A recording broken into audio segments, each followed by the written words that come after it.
Mr. President. Senator Villanueva is recognized. Yes, Mr. President, the minority leader is seeking the floor to interpolate the gentleman from Isabela. I move that he be recognized, Mr. President. The distinguished minority floor leader is recognized for his interpellations and/or interjections with leave of the gentleman from Tarlac, the Honorable Tulfo. Thank you, Mr. President. Will the distinguished gentleman from Isabela, Tarlac, and the Philippines answer a few questions, Mr. President? Kaya Philippines na para Yes, Mr. President, by all means. Thank you. We would like to congratulate you for this well-crafted, privileged speech, and we are somehow bothered by the revelations. No? Imagine a contractor who has been blacklisted has again been able to get projects from government. Baka baksak na naman ito doon sa sinasabi nating pagka-blacklisted, baka dapat, hindi na dapat binibigyan ng pagkataon. Anyway, I hope my only question, it depends on the answer of the gentleman, is who is this Mac Builders, Mr. President? Who are the people behind Mac Builders? Okay, thank you, Mr. President, for that question. The contractor, Mac Builders, the owner and president is Manuel A. Chua. And the contract price was 485 million pesos. The project that was mentioned in my privilege speech. And this contractor, like I said, Mr. President, has been blacklisted already, supposed to be for 1 year, but even before 1 year, siya po ay nabigyan ulit ng contract. Kapareho po ito sa mga flood control projects na pinag-usapan natin ngayon dito sa Senado, and even yung mga projects sa irrigation, Mr. President, halos kapareho itong mga nangyayari ngayon, na yung mga contractors na na-blacklist pero nabibigyan ulit ng mga proyekto afterwards. Sila rin ba yung ano, are they the same contractors for the NIA of Malinaw, Bonot, Earthfield Dam projects that you mentioned earlier? Yes, Mr. President, yung Malinaw project, sa kanila po yung Mr. President. Sa kanila, yung Bonot, Earthfield Dam. Yung Bonot, we still have to verify, Mr. President. Pero Alright. yung Malinaw, I'm very sure na sila po yun, Mr. President. These Mac Builders and the other possible contractors, were they licensed by the PICAB, by the PCAB, the Philippine Contractors Accreditation Board? Yes, Mr. President, they were duly licensed by PICAB. And the blacklist came from?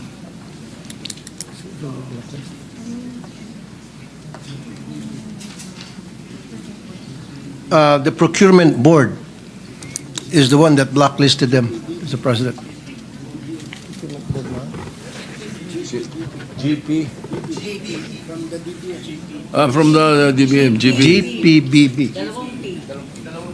GPPB, Mr. President. GPPD. B, yes. So yun yung nag-blacklist. Yung po, Mr. President, ang nag-blacklist sa Mac Builders. And then thereafter, how many years or months before they were able again to get the contract? 1 month pa lamang, Mr. President. Agad-agad nilift yung blacklisting sa kanila at nabigyan ng panibagong contract. I believe, Mr. President, that there should be a thorough investigation of the revelations of the distinguished gentleman. And perhaps the Committee on Public Services would be the proper agency to look into the matter because of the PPA and what is the other one involved, the Zamboanga port and all the other ports. Yes, Mr. President. Are the ones that are involved. Thank you, Mr. President. And pag nagkaroon po ng hearing, I would like to invite you to attend para kayo po'y makapag-contribute, makapagbigay ng input sa gagawing hearing tungkol sa isyong ito, Mr. President. Thank you, Mr. President. That is all for now. I will hopefully wait for the hearing to be done very soon. Thank you. Thank you, Mr. President. Thank you, Senator Soto, our distinguished Minority Floor Leader. What is the pleasure of the Honorable Mark Villar? Yes, Mr. President, I'd just like to make a manifestation, a brief manifestation. The gentleman may proceed with this manifestation. Mr. President, this is not an interpellation, but rather a manifestation of support for our dear colleague's privileged speech. Mr. President, as an archipelagic country, ports are gateways to various localities and tourism hotspots. They have consequential value in ensuring that our fellow Filipinos and tourists from all over the globe have efficient access to inter-island transportation. Additionally, our ports are hotspots of economic activities because they facilitate not just the transport of people but also of goods across the country. Even minimal disruptions or delays due to dilapidated infrastructure and other factors could have debilitating impact to our kababayans and the conduct of economic activities. For example, Mr. President, sa Matnog Port sa Sorsogon, ayon sa mga pasahero at cargo trucks or drivers na regular na tumatawid at gumagamit ng port, kung dati po 3 hours ang maximum na waiting time para makasakay papuntang Allen, Northern Samar, ngayon po ay aabutin na ng more than 12 hours or worse kapag cargo lang, days or ilang araw inaabot. In fact, minsan umaabot ng ilang kilometro ang traffic ng cargo vehicles dun sa Matnog. And as we know, delays would entail additional costs for people and goods. Not to mention yung pagod ng mga pasahero. Imagine this, a bus ride from Manila to Matnog would take 12 to 15 hours as it is. Tapos madadagdagan pa ng unreasonable delay at waiting time. This would be a very grueling trip. And another example is also the port of Padre Burgos in southern Leyte. As reported by my staff, the port was damaged by the recent typhoons, causing disruptions in the transportation. So actually, we lobbied in last Congress for the declaration of various municipalities of southern Leyte as tourism zones. Pero ngayon, nasira ang port, maraming delay sa transport mula sa maliliit na bangka na tumatawid sa mga isla hanggang sa malalaking barko na mayroong cargo na dadalhin sa iba't ibang bahagi ng bansa. Mr. President, I highly commend our dear colleague, Senator Raffy Tulfo, for bringing this matter before us. This is really a pressing issue that we have to give emphasis to, and we must look further into these findings of Senator Raffy to prevent disruptions and delays in our ports. Thank you very much. Thank you, Mr. President. Thank you, Senator Villar. Majority Floor Leader.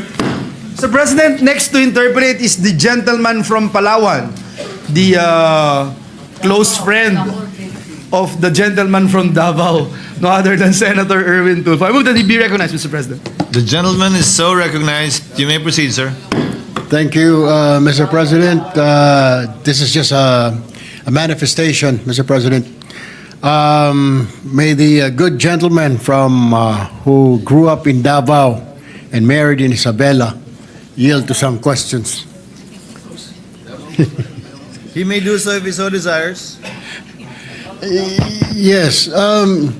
Would you agree, Mr. President, that the Philippine Ports Authority, a GOCC, originally created under PD number 505, is mandated to establish, develop, regulate, manage, and operate a rationalized national port system in support of trade and national development, Mr. President? You're precisely correct, Mr. President.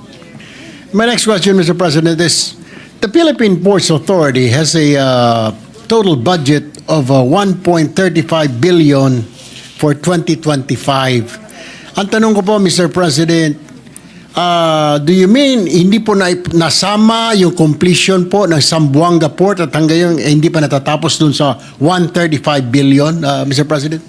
Tama, Mr. President, hindi pa nakumpleto at marami mga binibigyan na dahilan itong contractor, kesyo COVID, kesyo ulan, kesyo kulang sa manpower, marami mga kesyo at ngayon naghahanap po sila ng another contractor para subcontract yung proyekto pero walang gustong tumanggap na contractor dahil malulugi sila.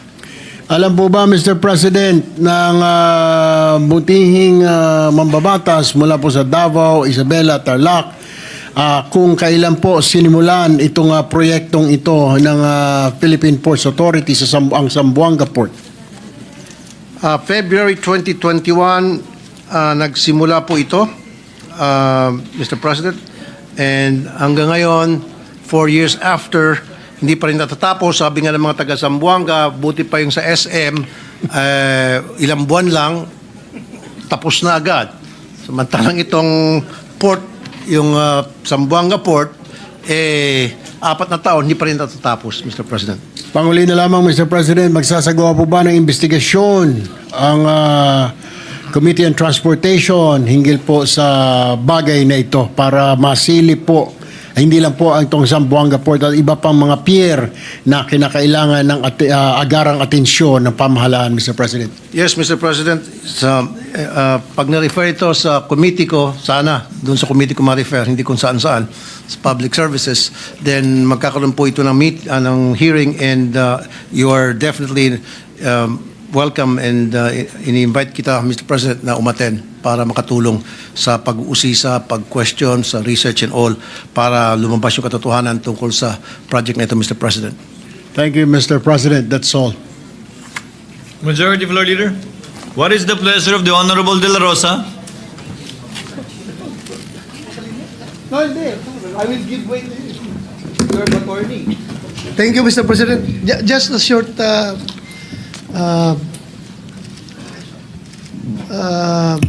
interpellation to the... The gentleman may proceed. Thank you, Mr. President. Mr. President, yung ako po'y palaging bumabiyahe, Davao to Manila, Manila to Davao, using magbayland ako, tapos lahat ng ports na dadaanan ko. Ako, pakiramdam ko lang, Mr. President, if I am seeking the opinion of the good gentleman from Davao, Tarlac and Isabela. If, No, not Tarlac, Mr. President. Ha? Walang Tarlac. Walang Tarlac. Hindi kasama. Davao and Isabela lang. Okay. If the good gentleman would agree with me na parang itong ating mga ports ay napapabayaan in a very sad state dahil para bang tingin ng ako feeling ko lang na ang treatment ng gobyerno dito kasi ang gumagamit nito yung mga mahirap na tao lamang kasi alam nila yung mga mayayaman na mga reklamador magreklamo kung poor services ay palaging nag-aeroplano. Aeroplano yan sila pero yung mga mahirap na talagang hirap sa buhay, yan ang ginagamit yung pantalan, nagbabayland, nagbabarko. Roro. Kaya siguro, I don't know, sana baguhin ng ating gobyerno yung treatment nila, pagtingin nila dyan. Dahil we're an archipelagic country. Yan ang pinaka-mode of service natin, mode of transportation sa lahat ng ordinaryong tao. By boat, by land, by sea. Bihira lang yung mag-aeroplano dahil lalo na ngayon, napakamahal ng pamasahe sa aeroplano. So siguro, kung magkakaroon tayo ng presidente na talagang pangmasa, tutukan yan ng yung mga pantalan na yan. Dahil, alam mo, pag naghihintay ako ng barko o yung ferry na tatawid sa from Luzon to Visayas or from Visayas to Mindanao, natutulog ako doon sa gilid ng gilid ng pantalan. May tumutakbong mga daga, Mr. President, na makakagat ka pa ng daga. I must tell you frankly na gano'n. Pagod na pagod ka sa biyahe. Pagdating mo doon, wala pang barko. Lalabas ako sa sakyan, higa ako doon sa tabi ng Sahig. mismo, sa sahig, sa ports ng may tumatakbo ng mga daga yung iba. Kaya, very sad state talaga yung ating mga pantalan. Sana yung PPA ay tutukan nila ito na ma-improve, Mr. President. Tama ka, Mr. Thank you. President, sa yung observation. Yung mga sumasakay kasi sa mga barko, usually sila yung mga may hirap. Yes. At hindi sila masyado nagreklamo at wala silang boses, hindi sila masyado napapakinggan unlike doon sa mga sumasakay sa aeroplano, mayayaman, alta syudad, etc. So, madaling mapansin kapag sila ay magreklamo at magsumbong. So it's about time na tutukan talaga itong mga ginagawa ng PPA, Mr. President. Thank you, Mr. President, for having the same observation with this representation. Thank you, Mr. Thank you, Mr. President. President. Mr. President. Thank you, Senator De La Rosa. Majority Floor Leader. Yes, Mr. President, just a point of information. We were looking at the sumbong sa Pangulo, and based on the website, Mac Builders Corporation has flood control projects totaling to 972 million pesos, and these are found in Iloilo, Davao, and Leyte, Mr. President. So just to put that into the records, because this information came from DPWH itself, Mr. President. And the Minority Leader is agreeing with this representative. Thank you very much, Mr. President. Thank you to our dear colleague, Senator. Thank you for that Rafi additional Tulfo. information, Mr. President. Majority Floor Leader. Mr. President, at this juncture, I move that we refer the privileged speech of Senator Rafi Tulfo and all the interpellations and the manifestations thereon to the Committee on Public Services. I so move, Mr. President. Any objection? Hearing none, motion is approved. Mr. President, this juncture, I move that we dispense with the reading of the Journal of the 14th Session, Monday, September 1, 2025, and consider the same as approved. Any objection? Hearing none, motion of the Majority Leader to approve the journal is approved. Mr. President, to allow our colleagues to participate in the ongoing briefing of the Senate Committee on Finance, may I respectfully move that we adjourn the session until 3 o'clock in the afternoon of Wednesday, September 3, 2025. I so move, Mr. President. Is there any objection? Hearing none, session is adjourned until 3 o'clock in the afternoon of Wednesday, September 3, 2025. Hindi tayo kahapon eh.